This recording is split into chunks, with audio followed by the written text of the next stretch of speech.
Maybe this will help you to realize what the verse really said. The verse of the sword. What did Allah say in 9:5? So, when the forbidden months are past, so kill the polytheists wherever you find them, and take them as captives, and besiege them, and lay wait for them with every kind of ambush. So, if they repent, and perform the prayer, and give the legal alms, so leave their way free. Surely Allah is forgiving, merciful. The forbidden months. What is the forbidden months? That's the 4 months where Arab were in agreement with one another not to kill each other during these 4 months. They forbid the killing in these 4 months. And the rest of the year, the other 8 months, they can kill each other. And they've been doing this for years. And Muhammad came in his final word, chapter 9. And notice, chapter 9 is the only chapter in the Quran does not begin with the opening statement, in the name of Allah, the merciful, as every other chapter begin with. For Allah in chapter 9, in his final word, he is no longer merciful. So, 4 months, run for your life. After the 4 months are passed, Muhammad is commanded, and he's commanding the Muslim to do what? 3 things. To kill the polytheists wherever they find them. They're going to search for them and they're going to kill them. Number 2, take them for slave. Number 3, if they repent and become Muslim. If they repent and become Muslim. Oh, somebody wrote to me one day and he said, well, read chapter 9, verse 6. It says, if somebody would like to seek a place for a refugee, bring him in, give him peace, and that proves you're wrong. No, you, my friend, you don't understand. Chapter 9, verse 6 is abrogated by chapter 9, verse 5. Because if somebody would like to hear the Quran and listen what in this book of Muhammad is, perhaps he become Muslim. This is true only during these 4 months. But after this 4 months is over, chapter 9, verse 5 will take over chapter 9, verse 6. Which means what? The 4 months are past 1437 years ago. Which means what, America? Here is the option for you, for your children, for sure for your grandchildren, is one of the 3. Number 1, to be killed. Number 2, to be slave. And number 3, to become Muslim. What do you choose, America? What do you choose? And this is the final word of Allah, as it is in the Quran.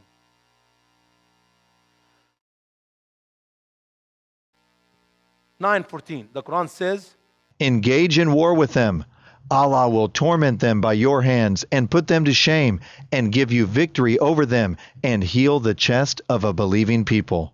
Don't you love the soft, loving, peaceful word of Allah in chapter 9? Allah will torment them by your hand. As is written in some other verse, it is not you who are fighting. It's not you who are killing. It is Allah using your hand to wipe out the infidel, to torment the infidel. And who are the infidel? But Christian and Jews and atheist and agnostic and homosexual and lesbian and anybody and everybody who does not believe in Islam. It is all America. America are infidel. And the Muslim will torment us by their hand as Allah commands them to do in the Quran. This is the word of Allah. This is the Quran which American people have not read yet.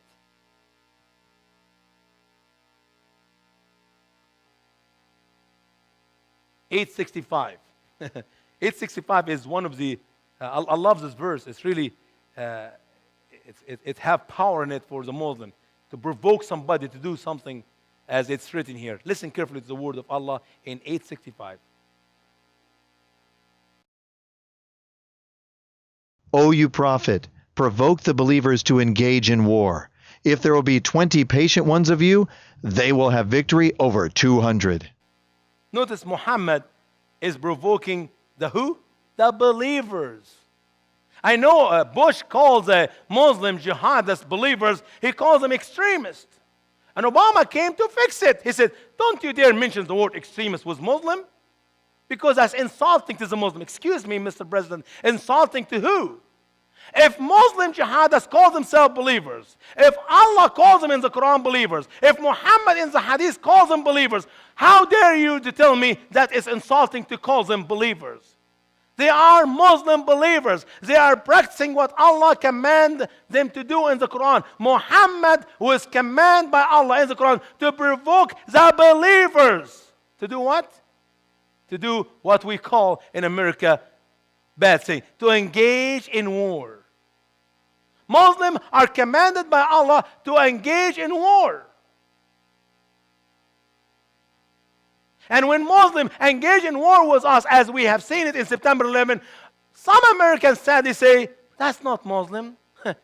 That's extremist. I'm sorry, that is believers. That is the act of a true Muslim believers. Read the Quran and know the truth about Islam for yourself.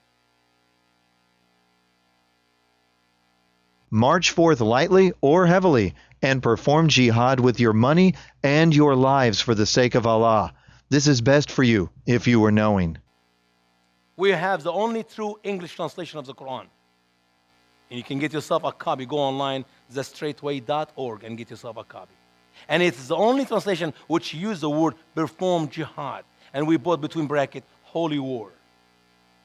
And I know how Muslims translate this word, perform jihad, struggle or strive. And I'm sorry, the word does not say struggle or strive. It said perform jihad.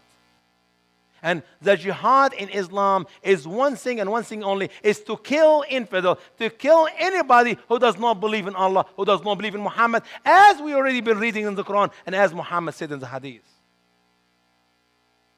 The only people who are exempt in Islam from performing jihad are the blind, because they cannot fight, the children, the cripple who cannot walk and run or ride horses.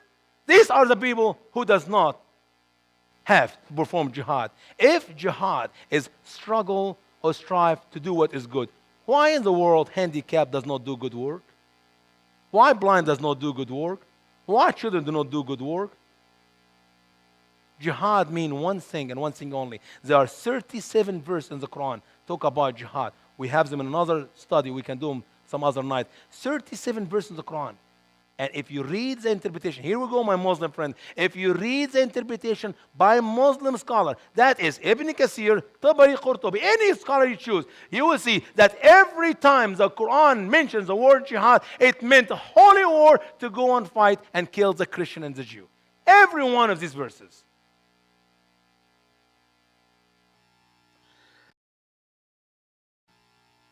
Now, chapter 9, verse 29, that's written for specifically for the Christian and the Jew, which the Quran calls the people of the book. And I know some Muslims in America like to quote some of the early Mecca verses where Muhammad spoke very highly of Christian and Jew, and he calls the people of the book. And they maybe quote you a verse which said, people of the book, Christian and Jew, who believe in Allah, and in the last day, they will not perish, and they will have, the garden in heaven, blah, blah, blah.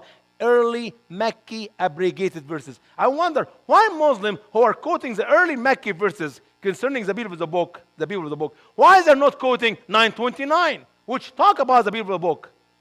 And the people of the book in 929 is the final word of Allah, not the early verses. This is the verse which abrogates the early verses concerning the people of the book. Listen carefully what Allah said. What Muslims should do to the people of the book in 929. Engage in war with those who do not believe in Allah and in the last day, and do not forbid what Allah and His Messenger forbid, and do not believe in the religion of the truth among those who have been given the book, until they pay the tribute out of hand, and they are subdued. Engage in war? Engage in war with the people of the book? If they maybe fight the Muslim, if they maybe harm the Muslim, or if they maybe do something bad to the Muslim? No. Engage in war with the people of the book who do not believe in Allah. Well, I'm one of those people of the book. I don't believe in Allah. I believe Allah is Satan. How do I know that? Read the Quran. He is known by the Lord of this world, the God of this world. My Bible tells me in 2 Corinthians 4:4 that the God of this world is Satan,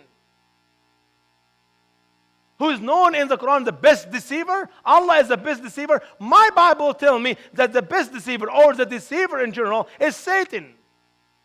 And in the Quran, he leads people astray. My Bible tells me the only one who leads people astray is Satan, who want to fill hell with human and demons, as is written in the Quran. My Bible tells me the only one who desires for people to go to hell is Satan.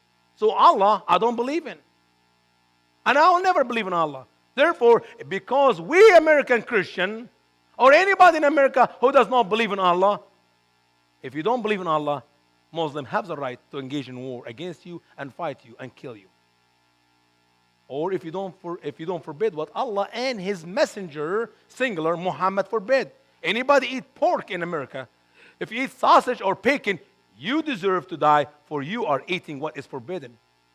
Or if you don't believe in the religion of truth, the religion of Islam, Muslim scholar, my friend, here we go one more time. Your scholars tell us the religion of truth is Islam. Therefore, if you don't believe in Islam, Muslim have the right to engage in war with you. How do you like the verses of the Quran? The loving, peaceful verses of the Quran, which Muslim just finished reading 2 weeks ago, as the President of the United States of America have informed us. He told us, Muslim read the entire Quran during the month of Ramadan. How about this next verse?